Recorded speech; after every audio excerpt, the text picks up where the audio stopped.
Bien, hermanos, bueno, pues vamos a pasar a la palabra, si les parece. Y el primer versículo que vamos a leer esta tarde se encuentra en Génesis capítulo 3. Les invito a que vayan ya a esa parte de la Biblia a buscar ese texto.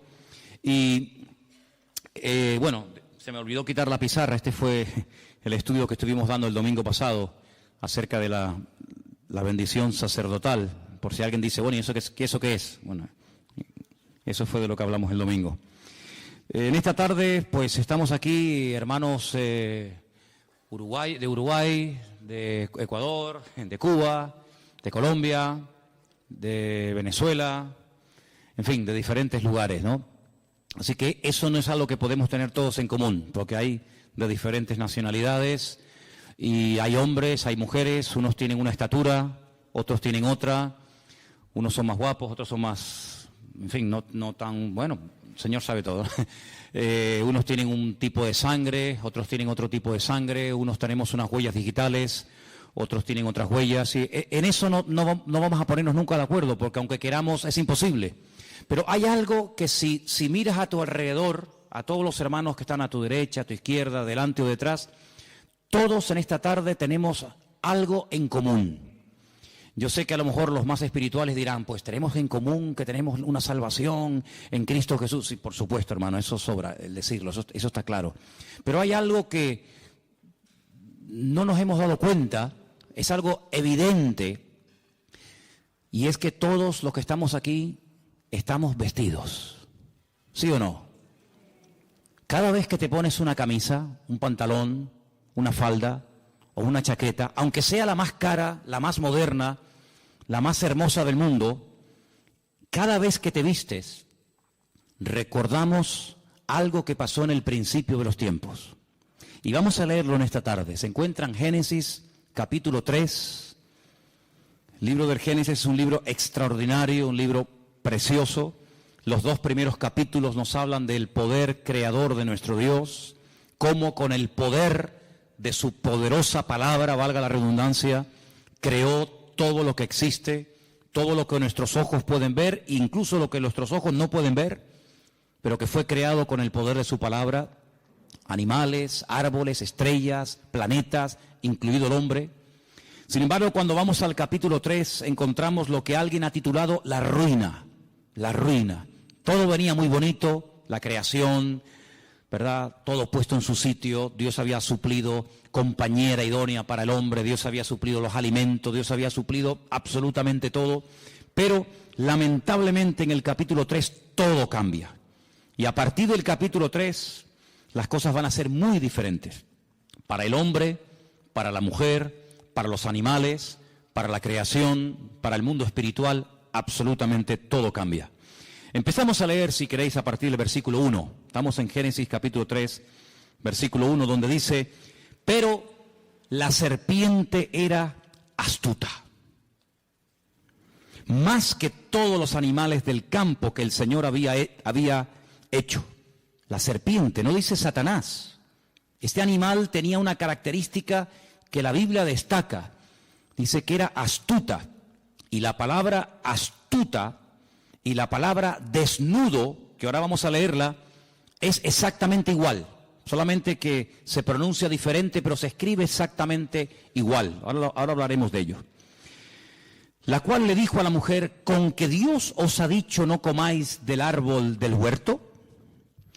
Y la mujer le respondió a la serpiente, del fruto de los árboles del huerto podemos comer, pero del fruto del árbol que está en medio del huerto, dijo Dios, no comeréis de él, ni le tocaréis, para que no muráis. Entonces la serpiente le dijo a la mujer, no moriréis, sino que sabe Dios que el día que comáis, serán abiertos vuestros ojos, y seréis como Dios, sabiendo el bien y sabiendo el mal. Versículo 6. Vio la mujer que el árbol era bueno para comer y que era agradable a los ojos y árbol codiciable para alcanzar la sabiduría, y tomó de su fruto y comió, y dio también a su marido, el cual comió así como ella. Entonces fueron abiertos los ojos de ambos y conocieron que estaban desnudos. Entonces cosieron hojas de higuera y se hicieron delantales. Y oyeron la voz del Señor Dios que se paseaba en el huerto al aire del día, y el hombre y su mujer se escondieron de la presencia del Señor Dios entre los árboles del huerto. Mas el Señor Dios llamó al hombre y le dijo, ¿dónde estás tú? Y él respondió, oí tu voz en el huerto y tuve miedo porque estaba desnudo y me escondí. Y dijo Dios, ¿quién te enseñó que estabas desnudo? ¿Has comido del árbol que yo te mandé que no comieses? Y el hombre respondió, la mujer que me diste por compañera me dio del árbol y yo comí. Entonces el Señor Dios le dijo a la mujer, ¿qué es lo que has hecho? Y la mujer dijo, la serpiente me engañó y comí. Y el Señor Dios le dijo a la serpiente, por cuanto esto hiciste, maldita serás entre todas las bestias y entre todos los animales del campo. Sobre tu pecho andarás y polvo comerás todos los días de tu vida. Pondré enemistad. Ahora viene la primera profecía de la Biblia. La primera palabra profética que arroja un rayo de esperanza de que va a ser restaurado el hombre en el futuro, pero a un alto precio. Y la profecía dice así, pondré enemistad entre ti y la mujer, entre tu simiente y la simiente suya. Esta te herirá en la cabeza y tú le herirás en el calcañar. Y a la mujer le dijo, multiplicaré en gran manera los dolores de tus preñeces. Con dolor darás a luz los hijos y tu deseo será para tu marido y él se enseñoreará de ti.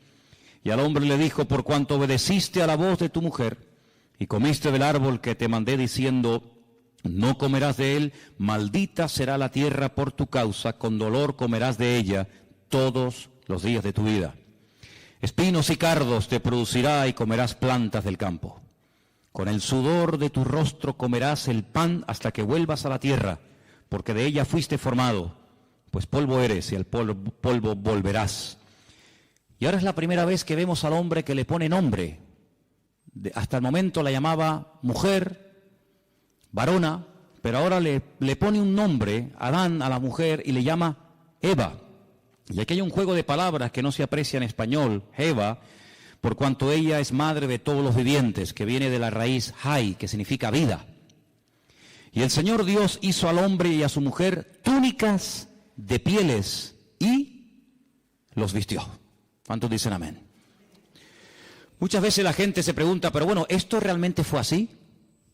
¿O esto es una forma alegórica, un poco rayando una especie de cuento para niños, para que sepamos más o menos lo que fue, lo que ocurrió o lo que no ocurrió? Es decir, ¿esto es literal o esto es alegórico?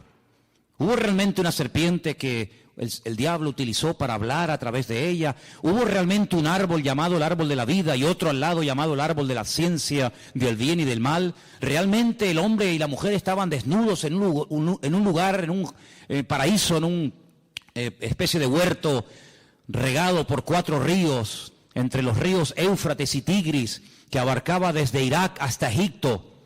¿Realmente eso existió? ¿Realmente hubo un hombre llamado Adán y Eva, y bueno, y todo esto del hombre de Cromañón, y el hombre de Java, y el hombre de Neandertal, y todo esto que es que la ciencia dice, y el tema de la evolución? ¿Todo esto es real o es una forma, repito, alegórica de contar una realidad? Bueno, de toda la vida, los creyentes, los que estudiamos la Biblia, hemos creído que el libro de Génesis es un libro que tiene una literalidad total y absoluta. Si nosotros ponemos en duda, si cuestionamos la literalidad del capítulo 3 del Génesis, por la misma regla de 3 tenemos que dudar de que el capítulo 1, el capítulo 2, el capítulo 4, el 5, así sucesivamente, también sea literal. Porque lo que no se puede hacer a la hora de estudiar un libro o un tema es utilizar 2 varas de medir. Nosotros aquí en Canarias, en España, en Europa, salvo en Inglaterra, tenemos unas medidas, ¿verdad? Metros, centímetros, kilómetros, etcétera. Pero si fuéramos a Inglaterra o a Estados Unidos, a otros países, ellos tienen otras medidas. Ellos trabajan con pulgadas, con yardas, con millas, etcétera. Nosotros trabajamos con otro tipo de medidas. Pero cuando usted va aquí a una ferretería, cuando usted va a un lugar para comprar herramientas, pues, en fin, las medidas usted las tiene que dar en las medidas que se usan aquí, no en las medidas con las que se puede trabajar en Inglaterra, en Estados Unidos o en cualquier otra parte del mundo. Cuando nos acercamos a la Biblia, no podemos decir, bueno, el capítulo 1, pues sí, hombre, es literal, porque tampoco me crea tanto problema, ¿no? El ver que Dios, con el poder de su palabra, pues fue creando progresivamente una serie de cosas. Ahí pues casi no hay problema, pero esto de la serpiente, del arbolito, que si comieron, que si no comieron, pues como choca un poco con nuestra especie de racionalidad, pues entonces decimos, bueno, esto tiene que ser algo alegórico, no puede ser algo real. Tendríamos un gravísimo problema si comenzamos a interpretar un capítulo literal, otro alegórico, uno literal, otro alegórico, porque entonces, ¿quién es el que establece que este es literal? ¿Quién es el que establece que este es alegórico? ¿Tú? ¿El conjunto de los hermanos de la iglesia? ¿Una serie de teólogos? ¿Los pastores? ¿Los maestros de la Biblia? ¿Los traductores? Es muy complicado. La hermenéutica nos obliga, es decir, la ciencia que nos obliga a la correcta interpretación de los textos bíblicos, nos obliga a utilizar una sola vara de medir. No podemos utilizar dos sistemas de interpretación de un mismo pasaje porque tendríamos unos problemas terribles. Y bueno, lo que tenemos que aceptar es la literalidad de la Biblia. Eso no significa de que no hay otros libros y de que no hay otras historias y que no haya otros capítulos que no son literales, sino son, digamos, basados en símbolos, en tipos, en antitipos, etcétera, etcétera. Por ejemplo, el famoso libro del Apocalipsis. En el famoso libro del Apocalipsis aparecen ahí una serie de animales, de colores y de cosas que lógicamente ni siquiera existen, pero que a través de esos colores, de esos números, de esos animales que van cambiando de color, el Señor tiene un mensaje que hay que saber interpretarlo. Evidentemente no existe ni ha existido jamás un dragón, ni un caballo que ahora es blanco, mañana negro, pasado amarillo y finalmente rojo. Todo eso tiene una razón de ser, pero es que el libro del Apocalipsis, salvo una parte del principio del libro, que son los mensajes a las iglesias del Apocalipsis, sabemos que el libro del Apocalipsis, un 90 o más del porcentaje del libro, es un libro profético, y el lenguaje profético es un lenguaje completamente diferente a un libro como, por ejemplo, el libro de los Hechos, que es un libro histórico. Entonces la historia no es alegórica, la historia es o no fue. Pero realmente hubo un señor llamado Pablo, realmente viajaron a Roma, o Roma significa otra cosa y Pablo significa otra cosa. Sabemos que la historia no es alegórica, es real. Lo profético sí puede tener esa especie de diferente interpretación. Pero el Génesis no es un libro alegórico. No es un libro alegórico. Los únicos, escuchen bien esto, los únicos que interpretan alegóricamente no solamente el capítulo 1 y el 2 y el 3, sino todo el libro del Génesis, los únicos en la historia que lo hicieron, lo hacen y me temo que lo seguirán haciendo, interpretar alegóricamente el libro del Génesis, son los cabalistas. Cuando usted estudia la Cábala, pues en la Cábala todo tiene una explicación, nada es real, nada es literal, sino que hay cosas que tienen que ver con lo femenino, con lo masculino, etcétera, etcétera, pero no vamos a entrar en eso porque, ¿para qué? Por lo tanto, en el libro del Génesis lo que vemos es que Dios, en los 2 primeros capítulos, Él crea todo lo necesario e imprescindible para que el hombre esté cómodo y para que al hombre no le falte absolutamente de nada. Le suple los alimentos, le suple su compañera, su esposa, etcétera, etcétera. Pero crea un hombre tan perfecto, tan perfecto.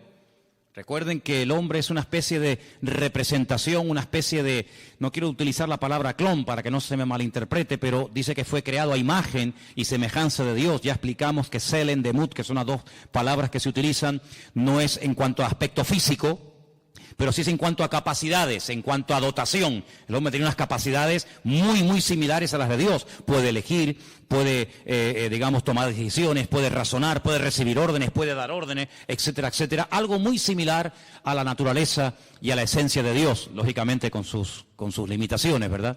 Pero lo crea tan perfecto que le da la capacidad de poder rebelarse en contra de su Creador. ¿Por qué Dios lo hizo así? Bueno, eso se lo preguntaremos en su momento al Señor. Tal vez nosotros lo hubiéramos hecho de otra manera, pero no significa que el hecho de que Dios le haya dado, que haya dotado, que haya capacitado tanto a uno como a otro, tanto al hombre como a la mujer, con la capacidad de rebelarse contra su Creador, no significa ni mucho menos que Dios se equivocó o que Dios le hizo mal. Esa era la voluntad de Dios, y la voluntad de Dios, dice Romanos 12, es santa, agradable y perfecta. Y si así no fuera, entonces sí podríamos tachar o sí podríamos cuestionar a Dios de ser más que un Dios de amor, más que un creador de robots, un creador de clones, un creador de seres incapaces de rebelarse, sino que le aman y le obedecen, porque aunque quisieran dejar de amarle o dejar de obedecerle, no pueden, porque Dios no los ha capacitado para ser rebeldes. Todo lo contrario. El hombre se rebeló, el hombre le creyó más a lo que Satanás le decía que a lo que Dios dijo. Fijaros que en ningún momento, y esto es algo interesantísimo, hermano, en ningún momento Satanás cuestiona la existencia de Dios. En ningún momento dice cosas como Dios, ¿y ese quién es? Pero si Dios no existe, en ningún momento cuestiona Satanás la existencia de Dios, sino lo que cuestiona, lo que pone en tela de juicio, no es la existencia de Dios, sino las órdenes, las limitaciones que Dios ha puesto. Que Dios te ha dicho, luego ya Dios existe, lo da por hecho. Que Dios te ha dicho que si comes, que si desobedeces la orden que Él te ha dado, morirás. No le creas, no es verdad, no morirás. Lo que pasa es que Dios no te ha dicho toda la verdad y yo sí te la voy a decir. Fíjate qué tremendo, ¿eh? Es un atentado contra la mismísima esencia de Dios. La esencia de Dios es la verdad. La esencia de Dios es la verdad. Yo no lo voy a hacer ahora, pero si yo les trajera, que lo tengo por ahí fotocopiado, allí en el cuartito de la oración lo podéis ver, el capítulo 1 del Génesis, si comenzáramos a sumar una serie de palabras, continuamente, en todo el capítulo 1 y en todo el capítulo 2, continuamente aparece, después de leer ciertas y determinadas frases o textos, la palabra verdad. Y lees y verdad. Y es como que el texto lleva la firma de Dios. Es como cuando vimos aquí, ¿os acordáis? Cuando vimos aquí la bendición sacerdotal que estudiamos el domingo, esta bendición diseñada, creada y enseñada por Dios al hombre, lleva la firma de Dios. Saber encontrarla, pero la lleva. Luego, el libro del Génesis, el relato de la creación, lleva la firma de Dios, y la firma de Dios, la esencia de Dios, es la verdad. El mismo Señor Jesucristo, la misma palabra cuando se encarna, porque esto es un milagro, este es el milagro más grande de todos. El milagro más grande no es que un ciego pueda volver a ver, que es algo tremendo, o que un muerto resucite, o que un leproso sea limpiado. Sí, son milagros tremendos, pero hay algo más grande que eso, y es que la palabra, el verbo, se hace carne. Eso es lo más grande que hay. Y sobre esa verdad hemos estudiado también en las últimas semanas. Juan basa toda la explicación de su evangelio diciendo, y el verbo que era Dios se hizo carne, habitó entre nosotros y vimos su gloria, gloria como del unigénito del Padre. Sí, eso es algo tremendo, porque que la Biblia de repente haga así ¡fum!, y se convierta en carne, pues eso es lo que ocurrió. El Señor Jesucristo se hizo carne y habitó entre nosotros. Y dice la Biblia, y si alguno cuestiona eso, si alguno no es capaz de confesar, dice Juan, es muy claro en esto, si alguno no confiesa que el verbo, que la palabra se hizo carne, ese es mentiroso y ese es el espíritu del anticristo.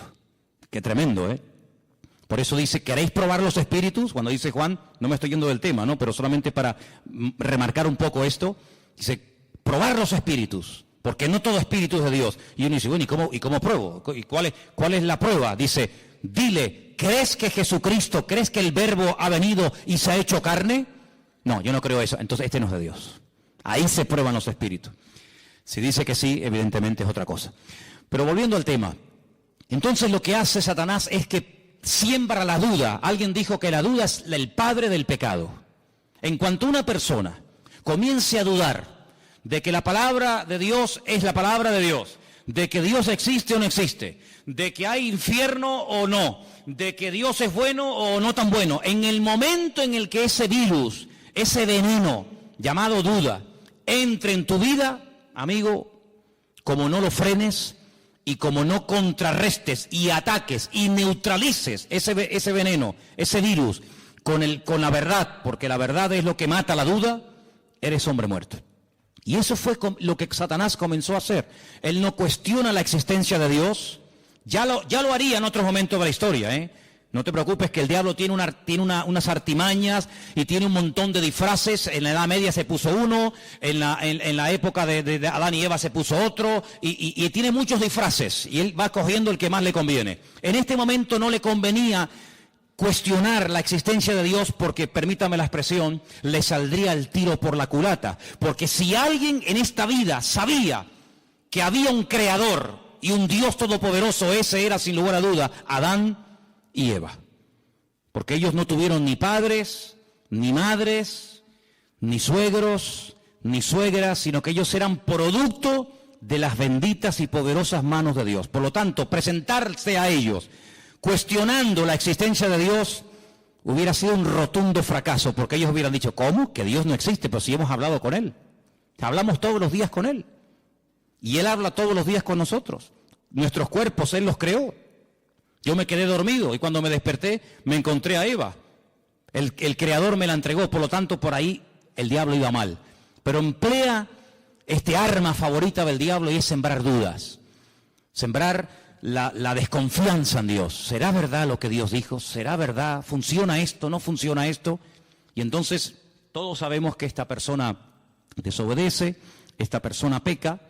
Y fíjate qué curioso, lo primero que esta gente hace es sentir miedo, sentir vergüenza y esconderse del Creador con el cual antes hablaban y tenían una comunión tremenda. Cuando el Señor busca al hombre en el jardín del Edén y le dice, ¿por qué te escondes? Dice, porque oí tu voz y tuve miedo. ¿Tuviste miedo? ¿Y de dónde viene ese miedo? Luego el miedo es engendrado por el pecado. Si el pecado produce miedo, cuando una persona no tiene una relación íntima y segura con el Señor, tiene temores, y los temores son tan variados: miedo a la muerte, miedo a ser abandonado, miedo a caer enfermo, miedo a perder el trabajo, miedo a que mi marido se vaya con otra, miedo a no sé qué. Sí, es un abanico terrible, y eso el hombre comenzó a sentirlo, el hombre comenzó a experimentarlo, y el hombre llegó a tener hasta miedo de su propio Dios, de su propio Creador.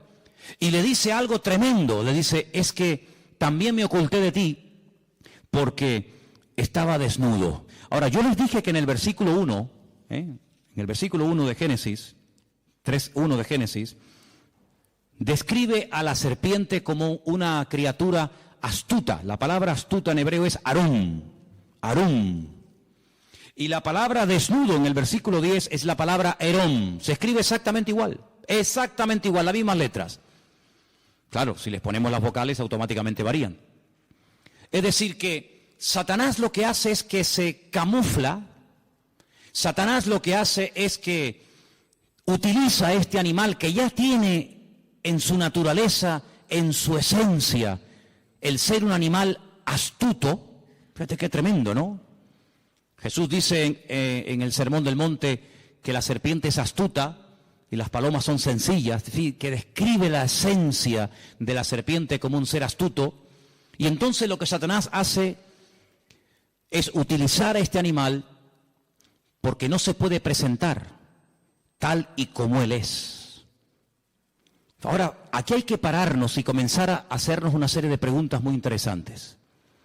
Vemos a Satanás en persona, no mandó a un demonio, sino que él en primera persona va y tienta a Eva, pero detrás utilizando a este animal. Y la única vez que lo volvemos a ver a él personalmente tentando a una persona, ya es en el Nuevo Testamento al Señor Jesucristo. Él nunca tentó a nadie personalmente, salvo a Eva en el jardín del Edén y en el desierto de Judea al mismísimo Señor Jesucristo. Con la gran diferencia de que en Génesis capítulo 3 va, digamos, disfrazado, escondido, parapetado dentro de aquel animal, y en el desierto no le va a servir ningún disfraz, sino que va a cara descubierta, porque delante del Señor no hay disfraz, no hay careta que valga, sino que delante del Señor dice que todos estamos desnudos delante de la presencia del Señor. ¿Te das cuenta?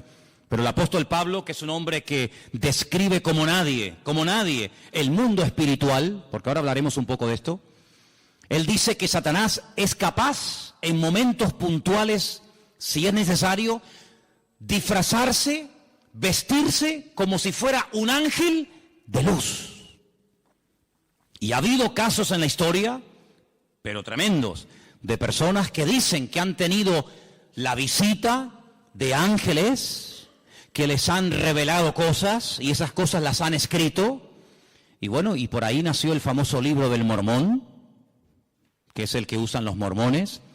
Y cuando se le pregunta a los mormones, ¿y de dónde salió el libro del Mormón? Pues ellos te dicen que un ángel llamado Moroni despertó una noche a este joven llamado Joseph Smith y lo llevó a un lugar donde le mostró unas planchas de oro que estaban escritas en un idioma que él no conocía, y este ángel le mostró la interpretación de aquellas planchas de oro y le dio un mensaje que está en el famoso libro del Mormón. Y otra persona que presume de que un ángel del cielo bajó y le daba revelaciones es nada más y nada menos que el falso profeta llamado Mahoma, porque Mahoma es un falso profeta, ¿verdad?, que dice que recibió las enseñanzas de un ángel, pero un ángel evidentemente que no era un ángel de Dios, era un demonio, porque el apóstol Pablo dice en Gálatas capítulo 1 que si un ángel del cielo baja y nos predica un evangelio diferente al que hemos oído, no lo creáis, sea anatema, porque no hay otro evangelio que el que está escrito en la palabra de Dios. ¿Cuántos dicen amén? Así que en momentos puntuales Satanás incluso ha sido capaz de disfrazarse y de hacerse pasar como un ángel bueno, un ángel de la guardia, un ángel que viene a darte buenas vibraciones, buena energía, como dicen algunos por ahí. Ahora, fijaros qué interesante, porque Eva y Adán y Eva no tenían conocimiento, y esto es muy importante y yo sinceramente nunca lo he oído. Ellos no tenían conocimiento del mundo espiritual. El único conocimiento del mundo espiritual que tenían es que hay un creador que no se puede ver, pero que habla y les oye cuando ellos le hablan a Dios. Pero ellos no tenían ningún conocimiento del mundo espiritual. Pero el mundo espiritual evidentemente ya existía y era real, puesto que cuando uno comienza a leer la Biblia desde el principio, uno se encuentra que el que está hablando es Dios. Más adelante encontramos que Dios crea a un hombre. De ese hombre extrae a una mujer. Y encontramos a Dios, al hombre y a la mujer. Capítulo 1 y capítulo 2.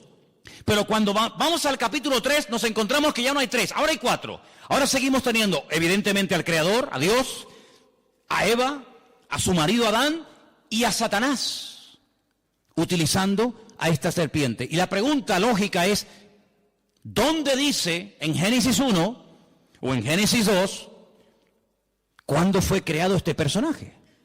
Porque no vemos en ningún momento en el libro del Génesis, ni en Éxodo, ni en Levítico, ni en Número, ni en Deuteronomio, no vemos en ningún momento que este ser existía. Sin embargo, la palabra de Dios en Ezequiel capítulo 28, ahora leeremos algunos versículos, el Señor dice que este querubín, lo llama así, querubín protector, grande y protector, estuvo en el jardín del Edén. Luego hay una creación que no se relata en Génesis capítulo 1 ni en Génesis capítulo 2, pero que ya existía.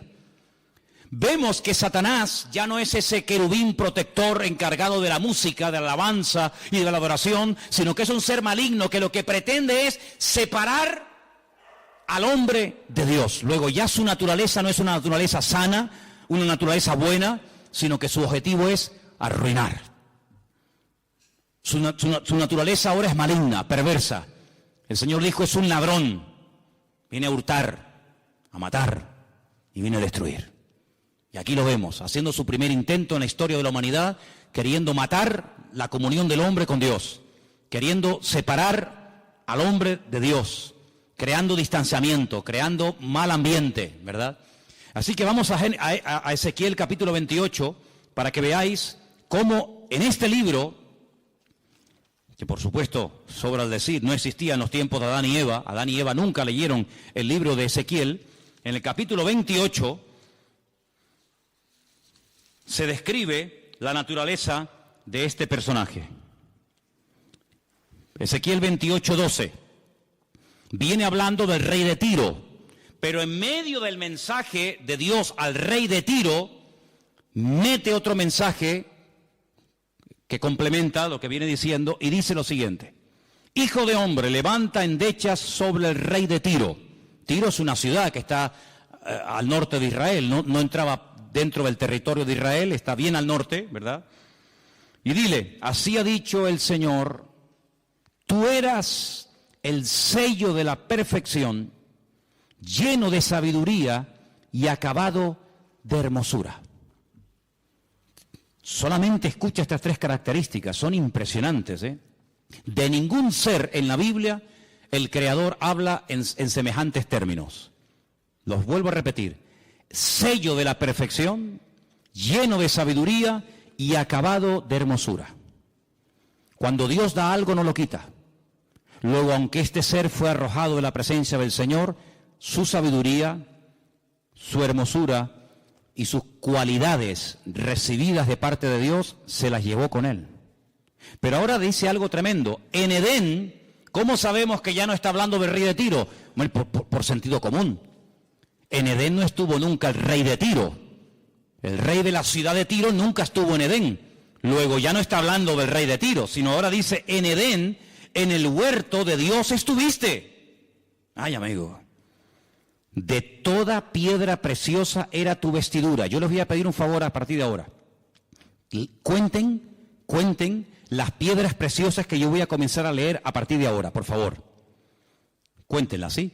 En Edén, en el huerto de Dios estuviste. De toda piedra preciosa era tu vestidura. Empiezo. De cornerina, topacio, jaspe, crisólito, berilo, iónice, zafiro, carbunclo, esmeralda. Y luego el oro es otra cosa, ¿no? No es una piedra preciosa. Los primores de tus tamboriles y flautas estuvieron preparados para ti en el día de tu creación. Luego es un ser creado, no es un ser eterno. En el día de tu creación. Ese día de la creación no fue Génesis capítulo 1, porque allí no vemos cómo el Señor creó a este personaje. Pero evidentemente hay otro momento no relatado, no narrado en Génesis capítulo 1, donde evidentemente Dios tuvo que crearlo, porque Dios dice que este personaje al cual llama en el versículo 14, querubín grande y protector, hubo un día en el que fue creado por el Señor. Lo llama querubín grande, protector. Yo te puse en el santo monte de Dios. Allí estuviste, en medio de las piedras de fuego te paseabas. Pero esto no lo encontramos en Génesis 1. En el jardín del Edén no dice que era el monte de Dios. ¿Qué te parece? Luego está describiendo otro sitio. El jardín del Edén era el sitio para el hombre. Y hay otro sitio que se está describiendo aquí, que era el sitio donde Dios estaba, donde Dios vivía y donde estaba este personaje. Y sigue diciendo la Escritura, perfecto. Perfecto también es la palabra completo. ¿Vale? La misma palabra, shelem, es igual para perfecto que para completo. Así que si quieren leer completo eras o perfecto eras, da igual. En todos tus caminos, desde el día, le vuelvo a repetir, que fuiste creado hasta que se halló en ti maldad. Amigo, a causa de la multitud de tus contrataciones fuiste lleno de iniquidad y pecaste. ¿Y ahora qué dice aquí? Por lo que yo te eché. ¿Quién lo echó? El Creador. Yo te eché. ¿De dónde? Del monte de Dios. Y te arrojé de entre las piedras de fuego, oh querubín protector. Y ahora lo vemos en Génesis capítulo 3, a este personaje que antes estaba en la presencia del Señor, ahora lo vemos en el jardín del Edén tentando a Adán y tentando a Eva. Qué tremendo, ¿no? Y dice aquí, se enalteció tu corazón a causa de tu hermosura. Increíble, ¿cómo tenía que ser este personaje, eh? Lo más hermoso. Corrompiste tu sabiduría a causa de tu esplendor. Yo te arrojé por tierra. Delante de los reyes te pondré para que miren en ti. Con la multitud de tus maldades y con la iniquidad de tus contrataciones profanaste tu santuario. Yo pues saqué fuego de en medio de ti, el cual te consumió y te puse en ceniza sobre a los ojos de todos los que te miran. Todos los que te conocieron de entre los pueblos se maravillarán sobre ti, espanto serás y para siempre dejarás de ser. Fíjate que lo llama querubín, pero la palabra querubín en Génesis 1 no aparece. La palabra querubín en Génesis 2 no aparece. La primera vez que aparece en la Biblia la palabra querubín, ahora vamos a decir que es un querubín, aparece en Génesis capítulo 3. Volvamos a Génesis 3. Concretamente el último versículo. Génesis 3, el último versículo. Y dice así: echó pues fuera al hombre y puso al oriente del huerto del Edén querubines y una espada encendida que se revolvía por todos lados para guardar el camino del árbol de la vida. Luego, si Adán y Eva nunca habían oído en su vida la palabra querubines, cuando se presenta este personaje utilizando a esta serpiente astuta, ella no tiene ningún conocimiento del mundo espiritual. Ella no sabe lo que es un querubín, ella no sabe lo que es un serafín, ella no sabe quién es Satanás, ellos no saben nada. Pero ellos estaban capacitados para discernir que esta tentación, este ataque, no provenía de Dios. Primero, porque está contradiciendo a la palabra. Dios dijo: si comes, morirás. Y este me está diciendo que no moriré.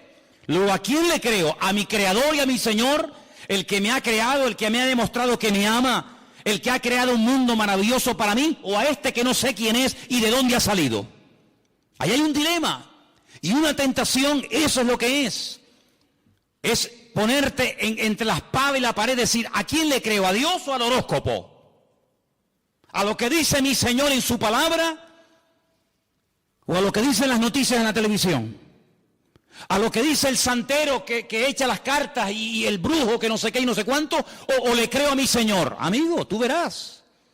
Lamentablemente tengo que decir que Satanás sembró el veneno de la duda, de la incertidumbre, de la desconfianza en el corazón de Eva, y le creyó más a este, que no sabía quién era y de dónde había venido, que a su Señor y a su Creador. Y cuando uno no cree la verdad, se convierte en un esclavo. Aquí arriba tenemos un texto, son palabras de Cristo. Él dijo: conoceréis la verdad y la verdad os hará libres. ¿Cuántos dicen amén? Cuando tú prefieres creer a tus mentiras y a tus rollos y a tus excusas y a tus argumentos, quieras o no quieras, te conviertes en un esclavo. En un esclavo de tus pasiones, en un esclavo de tus mentiras, en un esclavo de lo que te han dicho o de lo que tú crees que es.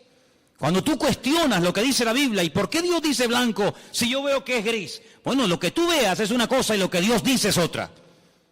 Y tú te puedes equivocar, porque dice la Biblia que el ser humano es un ser ahora, y fíjate tú, imperfecto, lleno de debilidades, lleno de imperfecciones, pero nuestro Dios es un Dios perfecto y nunca, jamás saldrá una mentira de la boca de Dios. ¿Cuántos dicen amén?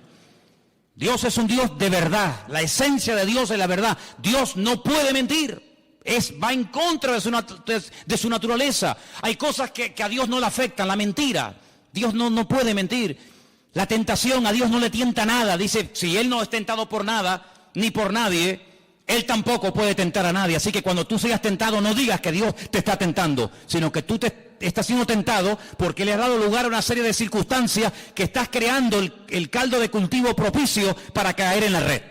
Pero Dios no tienta a nadie. Una cosa es que Dios te pruebe y otra cosa es que Dios te esté tentando. Cuidado.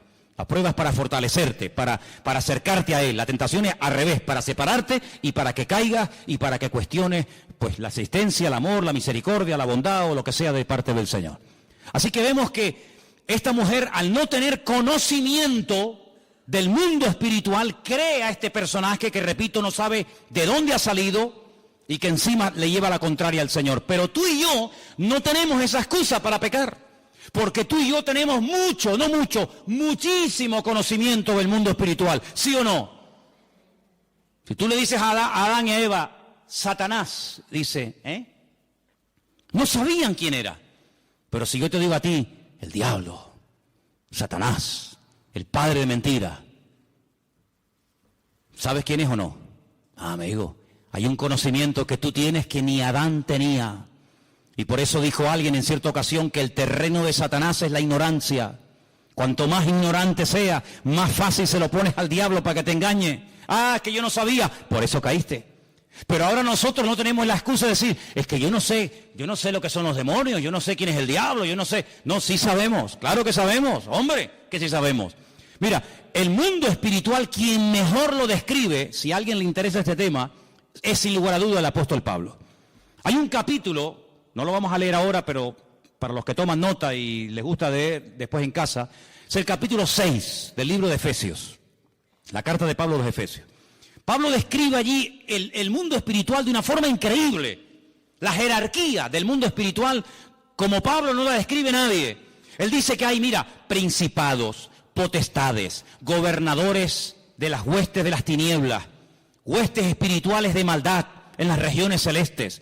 Si te vas al libro de Ezequiel, te encuentras, por ejemplo, en Ezequiel capítulo 28, los versículos 13 y 14, te encuentras a los querubines, que en Ezequiel 1 los llama los seres vivientes. Cuando tú oigas la palabra seres vivientes, son los querubines. Qué curioso que cuando dice la Biblia que el Señor mandó a construir el tabernáculo con todo el mobiliario, ¿se acuerdan? Con la menorá, con la mesa de los panes, con el altar del incienso, el altar del sacrificio, con el arca de la alianza. Dice que dijo, encima del arca, en la tapa, quiero que construyas 2 querubines, porque son los que van a proteger la presencia del Señor. ¿Qué puso el Señor en el huerto del Edén para que no dieran marcha atrás y alargaran la mano y comieran del árbol de la vida que producía la vida eterna? Querubines, protectores. Luego los querubines tienen, entre comillas, la función de proteger, de cuidar, de rodear el trono del Señor. Digamos que serían, entre comillas, para que nos entendamos, su especie de guardaespaldas, para que nos entendamos. Los serafines, que son otros seres angelicales que están en la Biblia, quien mejor lo describe es Isaías, capítulo 6. Cuando él es llamado, dice, cuando el Señor me llamó, yo vi la gloria del Señor. Y vi serafines que tenían 6 alas, con 2 volaban, con 2 tapaban su rostro y con 2 tapaban sus pies y decían continuamente, santo, santo, santo es el Señor, toda la tierra está llena de la gloria del Señor.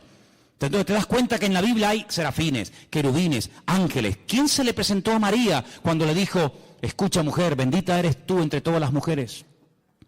A partir de ahora te llamarán bienaventurada, porque llevarás en tus entrañas, llevarás en tu vientre, nada más y nada menos que al bendito Hijo de Dios, un arcángel. ¿Quién? Gabriel.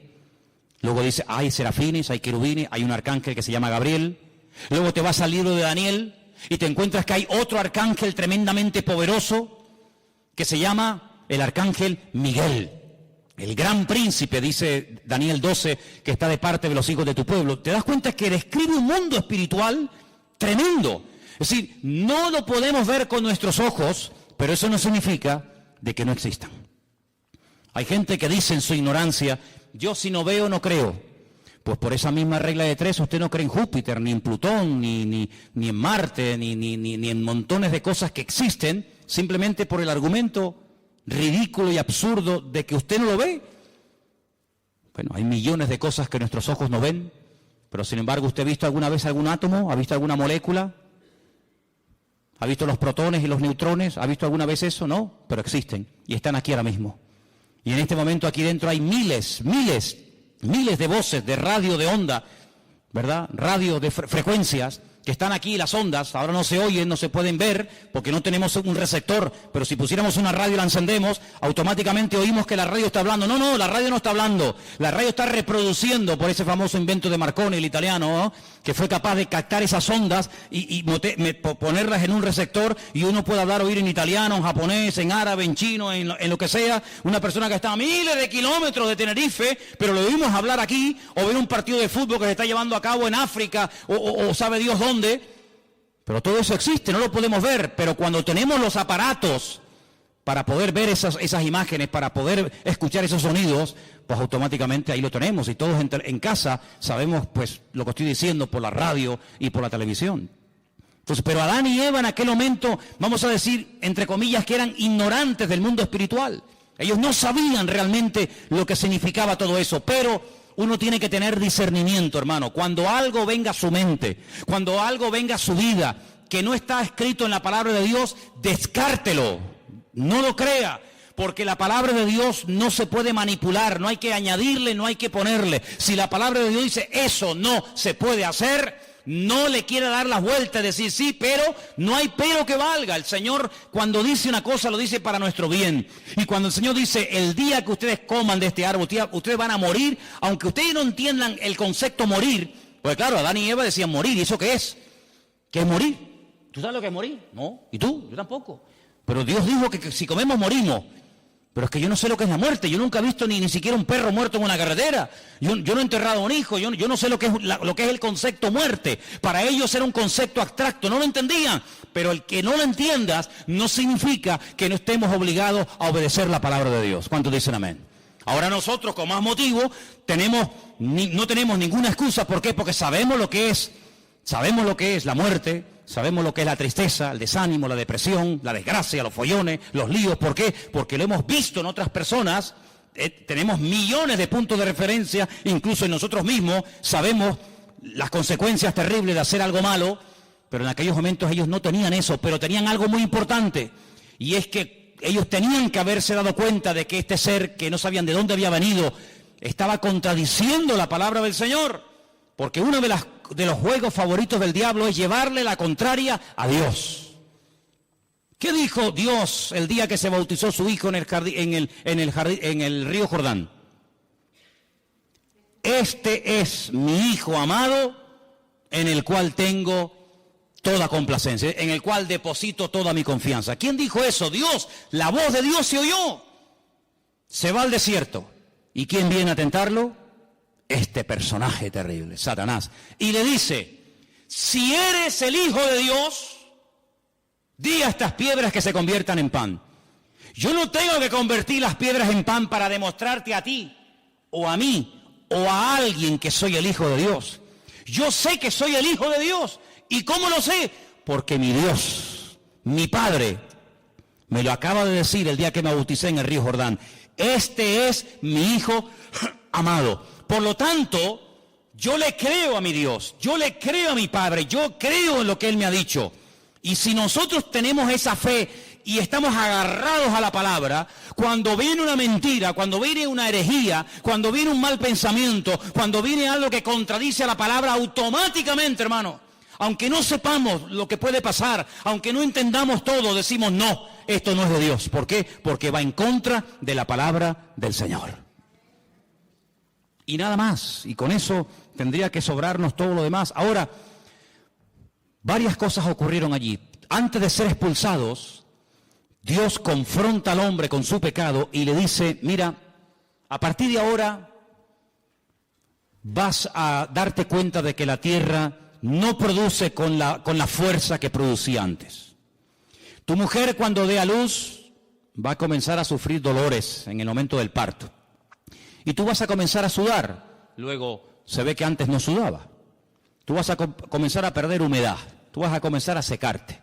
Y vas a tener que reponer los líquidos, porque como no repongas líquido te deshidrata y te puedes morir. Entonces hay una serie de consecuencias en el mundo espiritual, en el mundo natural, en el mundo físico, que van a cambiar a partir de ahora. Pero cuando yo te eche del jardín del Edén, no te vas a ir como yo te puse aquí. Yo te puse aquí desnudo, pero tú te vas a ir vestido. Porque hemos leído esta noche, en el capítulo 3, versículo 21, que el Señor los cubrió con pieles de animales y los vistió. Y esto es una lección objetiva que Adán y Eva captaron al momento. Animales inocentes han tenido que morir por mi culpa. Ahora entienden lo que es morir. Cuando ellos vieron a esos pobres animales, yo no sé si eran ovejas, si eran cabras, yo no sé lo que eran. Pero la Biblia nos enseña que el Señor tomó pieles de animales, cubrió a este hombre y a esta mujer, y ellos vieron lo que significa, ellos entendieron el concepto morir. Es decir, que ahora estas ropas que me van a cubrir, me van a recordar a donde quiera que vaya, que yo tengo que vestirme porque me he convertido en un ser pecador. Y por eso dije al principio que cada vez que te pones una camisa, un pantalón, una falda o una chaqueta, por muy cara, por muy bonita, por muy moderna que sea, todo eso nos recuerda constantemente que somos pecadores, seres caídos, pero que por la misericordia y por la gracia de Dios podemos alabar a nuestro Dios. ¿Cuántos dicen amén? Así que la ropa no es ninguna bendición. Hay gente que se mata por tener la ropa de última moda y por tener marcas de no sé qué, y hay todo un negocio, hay todo un consumismo alrededor de esta historia de la moda, ¿verdad? Pero no se olviden de que todo eso viene como consecuencia del pecado. Y no solamente han tenido que morir animales inocentes para poder vestirlos a ustedes, sino que a partir de ahora la relación entre ustedes y yo va a ser diferente. Antes no había intermediario. El Señor venía, hablaba con ellos, ellos hablaban con el Señor, no había ningún problema. A partir de ahora no. A partir de ahora, cada vez que ustedes quieran acercarse a mí y quieran tener comunión conmigo, tienen que acercarse con sacrificios de animales. Y uno dice, ¿y por qué sacrificios de animales? Amigo, porque cuando el Señor les vistió a ustedes, animales inocentes tuvieron que morir para cubrir vuestra desnudez. Sangre de animales inocentes se tuvo que derramar para cubrirles a ustedes, y cada vez que ustedes quieran acercarse delante de Dios y sacrifiquen un animal sobre un altar de piedra, ustedes tienen que recordar que todo esto es la consecuencia de la desobediencia y del pecado de vuestros antepasados o de ustedes mismos. Ahora podemos entender el grado de desfachatez y de poca vergüenza que tuvo uno de los hijos de este primer matrimonio, cuando dice que los dos hermanos, Caín y Abel, fueron un día a la presencia del Señor.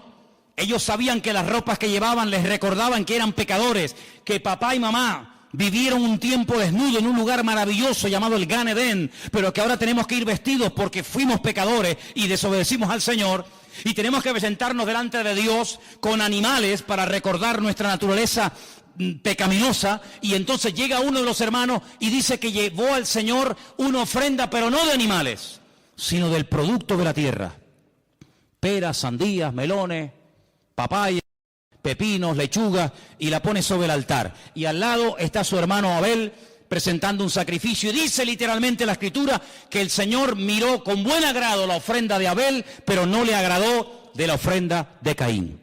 Y ahora uno dice, fíjate qué tremendo, ellos sabían, los dos hermanos, del mismo padre, de la misma madre, recibiendo la misma enseñanza, pero uno va delante de Dios como Dios manda, como Dios establece, como Dios dice, el otro como a mí me da la gana. Y aquí vemos una imagen de España, aquí vemos una fotografía, aquí vemos una realidad de nuestra sociedad. Por una parte, la gente que dice, ¿qué ha dicho el Señor? Que no vaya por ese camino, que no haga esto y aquello. Pues gloria a Dios, yo lo hago y punto. Pero vemos una gran masa que dice, Dios que ha dicho que tenemos que vestirnos, pues ahora nos vamos a poner todos desnudos. Es un acto de provocación contra Dios. Y si tenemos que hacer anuncios o programas de televisión donde la moda es ponernos desnudos, pues lo hacemos para llevarle la contraria a Dios. Y si Dios dice que hay que amar, nosotros odiamos. Y si Dios dice al Señor tu Dios adorarás y a Él solo servirás, nosotros nos vamos a crear millones y millones de dioses y de estatuas, y los vamos a adorar cuando nos dé la gana, y vamos a sacarlos cuando nos dé la gana, y cuando no nos dé la gana los dejamos metidos en los templos. Y esa es la imagen de Caín y de Abel. Pero fíjate qué misericordioso es el Señor, que a Abel no le dice ni media palabra. No le dice, muy bien, Abel, muy bien, hijo, muy bien. Veo que eres un chico obediente, lo que te han enseñado tus padres lo estás poniendo por obra, siga así, hijo, muy bien. Nada. ¿A quién le habló el Señor? A Caín. Dice, Caín, si hicieras lo bueno, si fueras por el buen camino, ¿no te bendeciría yo? ¿Por qué estás con esa cara de amargado? ¿Por qué estás con el semblante decaído? ¿Por qué miras con malos ojos a tu hermano? Si hicieras lo bueno, ¿no te bendeciría yo también a ti? Caín podía haber dicho, gracias Señor, perdóname. De sabios es rectificar, ¿sí o no? Nada. Le dice a su hermano, vamos a dar un paseíto por el campo. ¿Te apetece? Venga, vamos. Y se lo lleva a dar un paseo al campo. Mentira. Premeditación y alevosía. Se levanta contra su mismísimo hermano, se levanta y lo mata. Y dice, muerto el perro, se acabó la rabia. Dios le vuelve a hablar otra vez, pero Caín, ¿qué has hecho? ¿Dónde está tu hermano Abel? Y fíjate cómo le responde este personaje al Señor. ¿Y yo qué sé? ¿Y acaso yo soy guarda de mi hermano? Como diciendo, a mí qué me importa la vida de mi hermano. Pero Caín, ¿pero qué dices? Aunque lo quieras ocultar, aunque lo quieras disimular, aunque te quieras poner un disfraz como ya uno se lo puso y engañó a tu padre y a tu madre, la voz de la sangre de tu hermano Abel llama a mi presencia. Así que errante serás por toda la tierra, maldito serás y darás vueltas y vueltas y vueltas y no te sentirás a gusto en ningún lado. Estarás un día en el monte y quieres estar en la playa. Y cuando estés en la playa te quieres ir a la montaña. Y cuando es de día quieres que llegue la noche. Y cuando llegue la noche quieres que llegue de día. Y cuando hace frío, qué asco de frío. Cuando hace calor, que vas a ser un ser insatisfecho toda tu vida. Es lo que yo llamo el espíritu de Caín. Nada te agrada, nada te llena. Siempre estás quejándote por todo, hasta por lo que tienes. Y entonces Caín reflexiona y dice, Señor, grande es mi pecado, ahora te das cuenta que grande es tu pecado. Señor, y si yo voy por toda la tierra, y si alguien me quiere matar, ¿cómo me defiendo? Y ahí viene la misericordia. Es que es tremendo, Te acabas de cargar a tu hermano, me hablas con una prepotencia y una arrogancia terrible, pero ¿sabes lo que te digo? Te voy a poner una marca en tu frente, para que cuando alguien te vea, no te mate. Aún así el Señor le da una protección sobrenatural a este personaje, ¿no? Pero quiero terminar, porque hay material aquí para dar y vender, quiero terminar pidiéndoles a todos ustedes que se aprendan 3 números. ¿Sois capaces, no? ¿Sí o no? ¿Sí o no? Bien. 28, 28 y 21. Más fácil e imposible. ¿Sí o no? Éxodo 28. Ezequiel 28, Apocalipsis 21. A ver, díganlo ustedes solos. Éxodo 28, Ezequiel 28, Apocalipsis 21.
Porque dice la Escritura, son las 3 únicas listas que hay en la Biblia de piedras preciosas.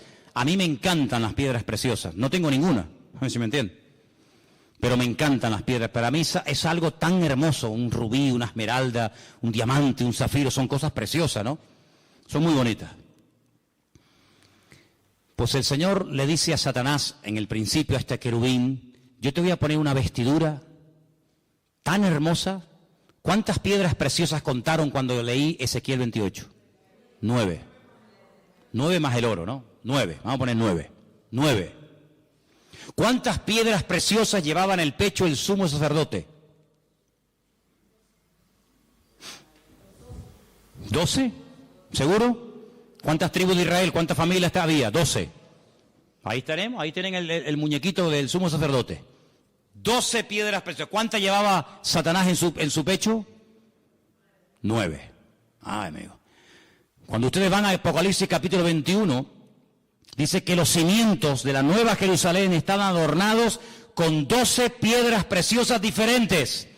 La tarea que les mando es que hagan en un papel, apunten las piedras preciosas que se mencionan en Éxodo 28. Las piedras preciosas que llevaba Satanás en su cuerpo en Ezequiel 28 y las piedras preciosas que menciona Apocalipsis 21 y que las comparen. Que las comparen. Cómo eran las del sacerdote, cómo eran las del enemigo y cómo son las de la Nueva Jerusalén. Se van a llevar una sorpresa increíble. Y se van a dar cuenta que cuando Dios habla nuestra vida, cuando el Señor quiere usar nuestra vida, el Señor nos da las herramientas y las capacidades para poder servirle. Sería una tragedia para un médico tener encima de una mesa de quirófano a un paciente. Con el conocimiento este hombre sabe lo que le pasa, sabe que se está muriendo y también sabe que si yo lo opero lo voy a curar y no va a morir, pero no puedo hacer nada porque no tengo instrumentos, no tengo herramientas. Y se le puede morir a un médico en las manos, un enfermo, sabiendo lo que tengo que hacer, pero no lo puedo hacer porque no tengo herramientas. Imagínate un mecánico, oye el ruido del coche y dice, ya sé lo que le pasa al coche, le pasa esto, esto y esto. Te lo arreglaría, pero es que no tengo herramientas. No tengo herramientas. Sabe lo que le ocurre, sabe la...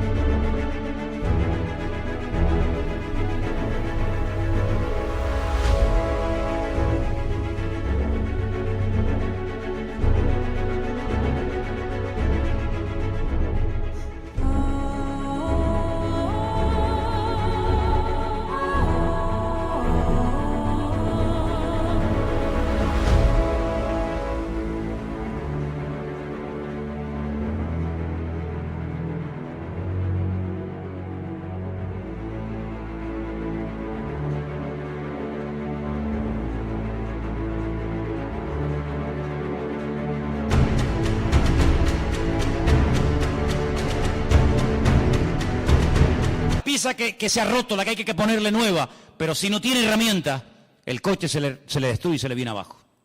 Un cristiano, un creyente, sabe cómo contrarrestar las tentaciones, cómo tener victoria en su familia, cómo ver la gloria de Dios en su vida, pero si no tiene las herramientas, cómo se defiende, cómo ataca, cómo vive en victoria, en lo económico, en lo espiritual, con los hijos, con la familia, con los negocios, con esto, con aquello, ¿cómo? Ahí Dios nos ha dado la palabra, ahí el Señor nos ha dado la Biblia, y en la Biblia te encuentras todas las herramientas, todos los instrumentos, todos los dones, todos los frutos, todas las cosas necesarias para poder vivir en victoria. Entonces te das cuenta, decimos, oye, qué privilegio el de Adán y Eva, es verdad, hermano, sin lugar a dudas, pero nosotros hoy en día somos más privilegiados que Adán y Eva, porque Adán y Eva no tenían el poder del nombre de Jesucristo. El nombre que es sobre todo nombre, pero tú y yo sí lo tenemos, porque dice la Biblia que en su nombre no solamente oramos, sino que podemos echar fuera demonios y en su nombre avanzamos en victoria. Qué privilegio el de Adán y Eva, gloria a Dios, pero nunca tuvieron esto en la mano, nunca tuvieron la Biblia entera en la mano. Tú y yo sí la tenemos. Tenemos la ley de Moisés, tenemos los salmos del rey David, tenemos las profecías de Daniel, tenemos las cartas de Pablo, tenemos el Apocalipsis, tenemos toda la palabra de Dios. Adán y Eva no tenían el Espíritu de Dios dentro de sus vidas, no lo tenían. Pero tú y yo tenemos el Espíritu Santo viviendo 24 horas al día dentro de nuestros corazones. Dice que hemos sido sellados por el Espíritu de Dios. ¿Cuántos dicen amén? Ellos no sabían lo que era el poder de la sangre de Cristo, pero nosotros sí lo sabemos. Luego no hay excusa. Y encima la Escritura nos da una promesa tremenda y dice, y mayor es ahora el que está en vosotros que el que viene contra vosotros. ¿Qué te parece, amigo? Ellos eran personas privilegiadas y muy capaces, pero dentro de sus cuerpos no vivía el Espíritu de Dios. Pero nosotros dice la Biblia que somos el templo del Espíritu Santo de Dios, el cual mora en nosotros. Por lo tanto, no tengo ninguna envidia de Adán, no tengo ninguna envidia de Eva. Como alguien dijo, cuando miramos hacia atrás, hacia el pasado y vemos a Adán, nos entra tristeza por lo que el hombre pudo llegar a ser, por lo que el hombre pudo llegar a tener y perdió por obedecer al enemigo.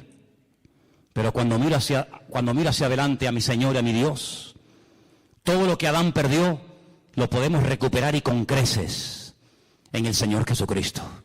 Porque en este hay muerte y desobediencia, pero en el segundo Adán, que se llama Cristo, según Romanos capítulo 5, hay bendición y vida eterna.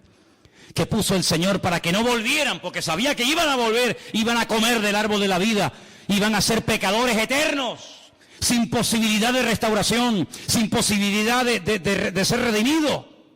Les hizo un favor diciéndole, váyanse de aquí, les hago un favor, si los dejo aquí la van a liar más todavía. Puso querubines para que no volvieran atrás. Pero ¿cómo termina el libro del Apocalipsis? Dice, el cielo se abrió y vi el árbol de la vida, el cual da frutos para la sanidad de las naciones. Y de ese árbol tú y yo, querido hermano y hermano, si vivimos en victoria y en santidad, vamos a poder comer lo que Adán y Eva no pudieron comer.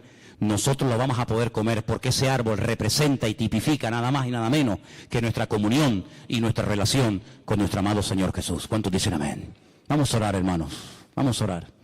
Quedan muchas cosas por compartir, muchas cosas por decir, pero se nos fue el tiempo. Vamos a orar en esta tarde y pídale usted al Señor, Dios mío, ayúdame a obedecerte. Que no caiga yo en el error de pensar que yo tengo más razón que tú. Que la Biblia ya a mí no me sirve de nada. No, hermano. Adán y Eva perdieron todo por desobediencia.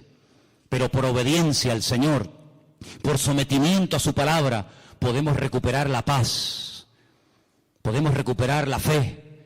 Podemos recuperar la victoria que Adán y Eva perdieron. Solamente es cuestión de someternos al Señor, a su palabra, y todas las cosas que el diablo le quitó a Adán y a Eva, en Cristo las podemos recuperar. Bendito sea Dios. Todas las cosas que el ladrón robó, en Cristo Jesús las recuperamos. Padre Celestial, gracias te damos en esta noche por tu bendita y preciosa palabra. Dios mío, bendícenos y ayúdanos para que ningún deseo de desobediencia, de rebelión, nos traicione y nos aparte de tu palabra y de ti, Señor. Pon en nosotros el espíritu obediente de Cristo. Pon en nosotros el espíritu de sometimiento que Cristo tuvo a la voluntad del Padre, aunque la voluntad en un momento de su vida fue la muerte. Pero sabemos que cuando morimos, vivimos, y a veces cuando vivimos, morimos. Padre, en el nombre de Jesús, tómanos de tu mano, aparta al enemigo de nuestra vida, aleja al maligno de nuestro camino, y sé tú nuestra lumbrera. Sé tú nuestro guía, nuestro pastor. Ve tú delante de nosotros, cubre nuestras espaldas, Dios mío, para que en el nombre de Jesús tu gloria siempre esté a nuestro lado. Bendice, Señor, a tu pueblo aquí presente. Bendice a todos los hermanos que verán y escucharán este mensaje después, y que tu bendición nunca se aparte ni de nuestras vidas ni de nuestros hogares. Y te damos gracias por todo, en el bendito nombre de Jesús. Amén y amén.